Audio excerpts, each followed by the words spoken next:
A violent storm tears through the Aegean Sea. The ship groans under the weight of relentless waves, its crew scrambling to keep it afloat. Amidst the chaos stands a figure cloaked in calm, his eyes scanning the horizon as if the tempest is merely a fleeting inconvenience. This is Zeno of Citium, the founder of Stoicism, whose philosophy would shape countless unbreakable minds across centuries. But today, as waves crash and lightning fractures the night sky, his calm is not just a philosophy, it is survival. What makes someone unshakable in the face of chaos? How can a mind remain undisturbed while the world roars around it? The ancient Stoics believed they had the answer, and their teachings remain as relevant today as they were 2,000 years ago. Whether you're navigating a personal storm, battling stress at work, or simply striving to find peace in an unpredictable world, Stoicism offers timeless tools to forge an unbreakable mind. But let's not start with dusty manuscripts or lofty ideals. Instead, picture yourself in a modern dilemma. You're stuck in traffic, late for an important meeting, and the frustration mounts. You feel your grip on the steering wheel tighten, heart pounding with every wasted second. What would a Stoic do here?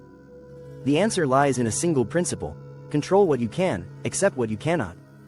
It's not things that upset us, wrote Epictetus, but our judgments about them. The traffic isn't the problem, your reaction is.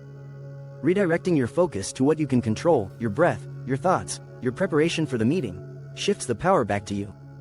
Suddenly, the external chaos doesn't seem so formidable. Lesson 1. The dichotomy of control. The cornerstone of Stoicism is the dichotomy of control. Understanding the distinction between what is within our power and what lies beyond it.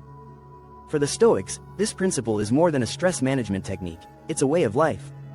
Marcus Aurelius, the philosopher emperor of Rome, lived by this rule even as wars threatened his empire and betrayals festered in his court.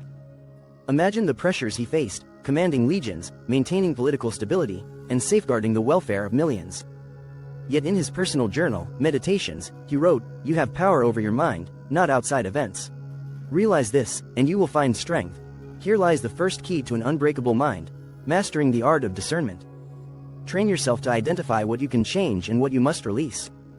Once you do, you free up mental and emotional energy to focus on what truly matters. Lesson 2. Amor Fati. Loving fate. Zeno's journey to founding Stoicism began with a shipwreck. Losing all his possessions, he washed ashore in Athens with nothing but his life. Instead of despairing, Zeno embraced his misfortune as an opportunity. From this hardship, Stoicism was born.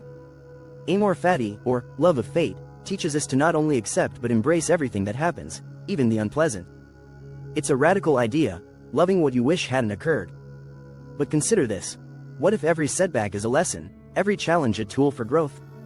When viewed through this lens, misfortune becomes a gift. Think of Thomas Edison. After his laboratory burned to the ground in 1914, destroying years of work, he reportedly said, "Thank goodness all our mistakes were burned up. Now we can start fresh." That's Amor Fati in action. Try it in your own life. The next time you face a setback, instead of asking, "Why me?" ask, "What can I learn from this?" Lesson 3. Premeditatio malorum. The power of negative visualization. The Stoics had a surprising practice. They prepared for the worst. They called it premeditatio malorum, or the premeditation of evils. Before undertaking any endeavor, they would envision the obstacles and disasters that might arise. This wasn't pessimism, it was preparation. Seneca, a Stoic philosopher and statesman, practiced this daily.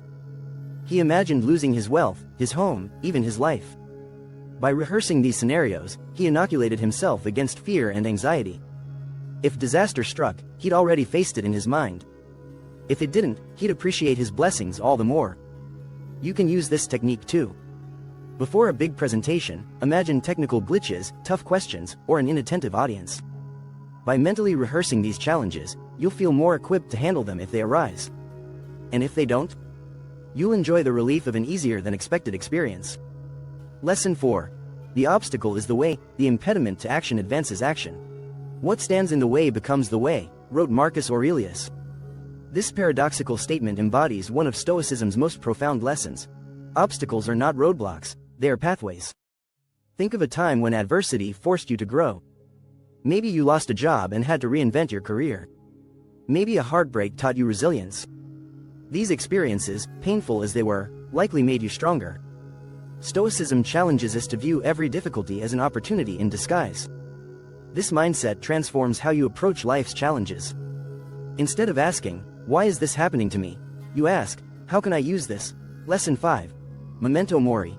Remember you will die. It may sound morbid, but the Stoics regularly meditated on their mortality. Memento mori, or remember you will die, was not meant to inspire dread but gratitude. By keeping death in mind, they focused on living fully and intentionally. Marcus Aurelius wrote, "You could leave life right now. Let that determine what you do and say and think." For the Stoics, remembering death was the ultimate motivator. It stripped away trivial concerns and clarified priorities. In our modern lives, it's easy to get caught up in petty worries or endless to-do lists. Memento mori brings perspective. Imagine each day as a gift, each moment as finite. What would you prioritize if you truly understood your time was limited?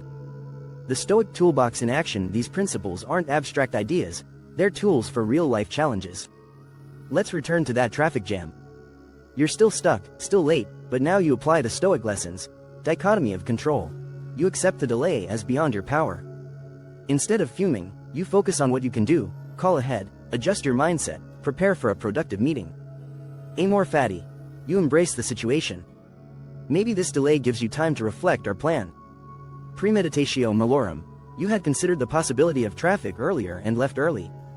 Even though you're delayed, you're not caught off guard. The obstacle is the way. The delay becomes an opportunity to practice patience and adaptability. Memento mori. You remember that life is fleeting. In the grand scheme, a late meeting is insignificant. Suddenly, what seemed like a frustrating ordeal becomes a moment of growth. Conclusion. Forging your unbreakable mind. Stoicism is not about suppressing emotions or pretending to be invulnerable. It's about cultivating inner strength, clarity, and resilience. It's about thriving in the storm, like Zeno on the Aegean Sea or Marcus Aurelius on the battlefield of life. Start small. Practice the dichotomy of control today. Reflect on your setbacks with amor fati. Visualize challenges with premeditatio malorum. Turn your obstacles into pathways. And remember, life is short. Use these lessons to live it well. An unbreakable mind isn't born, it's forged. And with Stoicism as your guide, you have all the tools you need to begin.